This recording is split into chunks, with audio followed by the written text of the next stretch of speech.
நம்ம கோவிலுக்கு போகிறோம், அந்த பகவானை சேவிக்கிறோம்.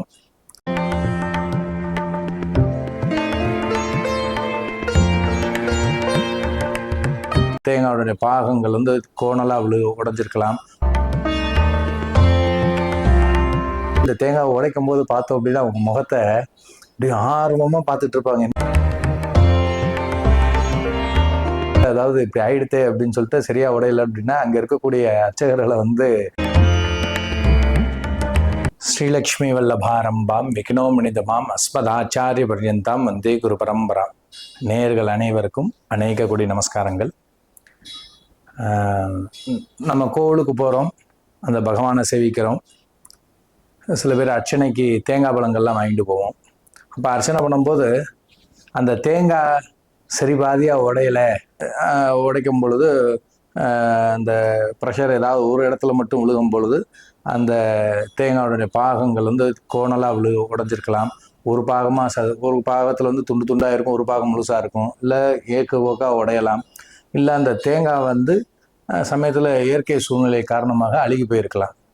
இது உடனே என்ன, அந்த உடைக்கிற போதே அவங்க கொடுக்குறவங்களோட, அதாவது இந்த யார் இந்த தேங்காய் அர்ச்சனைக்காக வாங்கிட்டு வந்திருக்காங்களோ அவங்க அப்படியே இந்த தேங்காய் உடைக்கும் போது பார்த்தோம் அப்படின்னா அவங்க முகத்தை அப்படியே ஆர்வமாக பார்த்துட்டு இருப்பாங்க. என்ன நடக்க போகிறதுன்னு ஒரு பயத்தோட.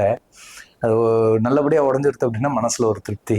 அதில் ஏதாவது ஒரு சின்ன இடத்துல கீரல் விட்ட ஒரு துண்டு ஆகிடுத்தினாலும் ஒரு கீரல் விட்டுறதுனால ஒரு சின்ன மனசில் ஒரு வருத்தம் வந்துடும். அதுவும் அந்த அழிவு போயிருந்தது அப்படின்னா ரொம்ப ரொம்ப ரொம்ப ரொம்ப ஃபீல் பண்ண ஆரம்பிச்சிடுறாங்க. என்ன இதனால வந்து நம்ம குடும்பத்துக்கு ஏதாவது தவறுதலான, அதாவது கெடுதலான பலன்கள் எதுவும் வரப்போகுதா, அதனுடைய அறிகுறிகளா இது வந்து அப்படின்னு சொல்லிட்டு நிறைய பேருக்குள்ள இந்த ஒரு கன்ஃபியூஷன்ஸ், ஒரு மன கஷ்டங்கள்.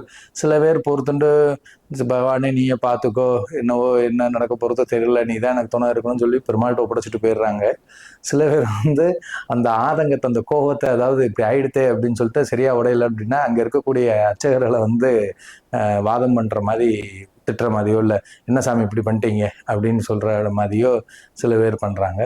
சில பேர் வந்து மன வருத்தத்தோட என்னவோ நம்ம நேரம் தான் சரியில்லை போல அப்படின்னு சொல்லிட்டு மன வருத்தத்தோடு வீட்டுக்கு போகிறாங்க.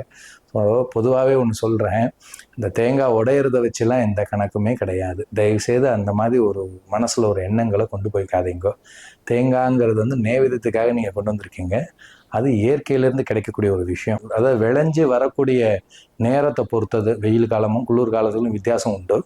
அந்த வர நேரங்களில் அந்த கால சந்தர்ப்பத்துக்கு ஏற்ற மாதிரி அது பழைய தேங்காய் இருந்தால் அழுகி போகிறதுக்கு வாய்ப்பு உண்டு. புது தேங்காய் இருந்தால் அந்த நரம்புல அடிக்காமல் கொஞ்சம் ஓரத்தில் அடி விழுந்துருத்தோ அப்படின்னா அது கொஞ்சம் ஃப்ரண்ட் அண்ட் பேக் ஒரு மாதிரியா, ஒரு பாதியாக சரி பாதியாங்கிறது உடையாமல் ஒரு முன்ன பின்ன உடையிறதுக்குள்ள சூழ்நிலையில் உருவாகும். இதிலெல்லாம் வந்து உங்களுக்கு எந்த பாதிப்பும் வரப்போகிறது இல்லை. தயவு செய்து அதை நல்லா புரிஞ்சுக்கங்க. உங்களுக்கு இதனால எந்த பாதிப்பும் கிடையாது. தேங்காய் வந்து சரி பாதியாக உடையலை அப்படிங்கிறதுனாலும் அதை அழிவு போயிடுத்து அப்படின்னு சொல்லி நினச்சிருந்தாலும் உங்களுக்கு அதனால பாதிப்பு கிடையாது.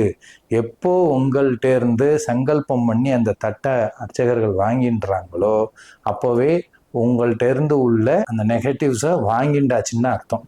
ஸோ உங்கள்கிட்ட இப்போ எந்த நெகட்டிவ்ஸும் கிடையாது. ஸோ என்னடா அப்படியா உண்மையா அப்படின்னா உண்மை அதுதான்.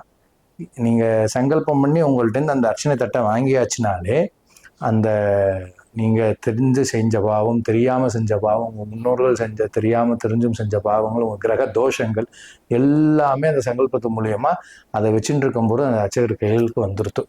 அதனால தான் கோவிலில் இருக்கக்கூடிய அர்ச்சகர்களை வந்து அந்த ஆச்சார அனுஷ்டானத்தை படியும் அந்த ஜபங்களும் நிறைய பண்ணுறதுக்கு அவங்க நிறைய முற்படுத்துவாங்க. ஜபங்கள் நிறைய பண்ணுவாங்க. ஏன் அப்படின்னா முக்காவாசி ஒரு அர்ச்சகனுடைய வேலையில பெருமாளுக்கும் அந்த வரக்கூடிய சேவார்த்திக்கும் பெருமாளோட பக்தருக்கும் இடையில இருக்கக்கூடிய ஒரு போஸ்ட்மேன் மாதிரி தான் அர்ச்சகரை பொறுத்த மட்டுக்கும். பெருமாளை பொறுத்த மட்டுக்கும் ஏற்கனவே நிறைய பதிவில் நான் சொல்லியிருப்பேன். அவரை 3 பாவனையை நம்ம பாவிச்சு அந்த பூஜைகளை செய்கிறது. நீங்கள் தெரிஞ்சு தெரியாமல் செஞ்சக்கூடிய எல்லா விஷயங்களையும் கொண்டு வந்து அதை கிரகிச்சுண்டு அதை வாங்கி பெருமாள்கிட்ட கொண்டு கொடுத்துட்டோ, உன் குழந்தை வந்திருக்கா பார்த்துக்கோ, மாதிரி இவ்வளோ கஷ்டங்களுக்கு நிவர்த்தி ஆகணும் அப்படின்னு. இப்போ அவள் குடும்பம் செல்வ செழிப்பமாக இருக்கணும், எல்லா நோய் நொடி இல்லாமல் இருக்கணும், எல்லாம் ஆரோக்கியமாக இருக்கணும், நல்லா ஆரம்ப கல்வி விஷயங்கள்ல நல்லா படித்து முன்னேறி வரணும், உத்தியோகங்கள் கிடைக்கணும், எல்லா சௌபாக்கியங்களும் கிடைக்கணும் அப்படின்னு சொல்லி சர்வ சம்பத்துகளும் கிடைக்கணும் அப்படின்னு சொல்லிட்டு பகவான் இடத்துல பிரார்த்தனை பண்ணிட்டு திருப்பியும் அந்த பிரசாதத்தை பெருமாள் நைவேத்தியம் பண்ணிட்ட பிரசாதத்தை ஒரு பாதியை பெருமாள்கிட்ட வச்சுட்டு ஒரு பாதியை உங்கள்கிட்ட வந்து கொடுக்குற காரணம் அதுதான். அதனால தயவு செய்து யாரும் மனசுல நமக்கு வந்து ஏதோ கெட்டது நடக்க போகிறதோ அப்படின்னு சொல்லி கொஞ்சம் கூட இது மூலயமா ஐயம் கொள்ள வேண்டாம். தயவு செய்து சேவார்த்திகள் இது போல மனசுல ஒரு மனக்குழப்பங்களுக்கு ஆளாக வேண்டாம். அப்படியும் அதுக்கும் மீறி உங்களுக்கு ஏதாவது இவர் ஏதாவது நம்மள மன ஆறுதலுக்காக சொல்றாரு அதெல்லாம் கிடையாது அப்படின்னு நினைச்சுட்டீங்கன்னா, நீங்க சேவிக்கக்கூடிய பெருமாள்கிட்டையோ, சிவன்கிட்டையோ, விநாயகர்கிட்டையோ, முருகன்கிட்டையோ, எந்த தெய்வத்திட்ட துர்க்கைட்டையோ, அம்பாள்கிட்ட எந்த தெய்வத்தை நீங்க போய் சேவிச்சாலும் அந்த தெய்வத்துக்கிட்டே கேளுங்க, நான் சொல்றது உண்மையா போயான்னு அவளே சொல்லிடுவா உங்களுக்கு. நேயர்கள் அனைவருக்கும் நமஸ்காரம்.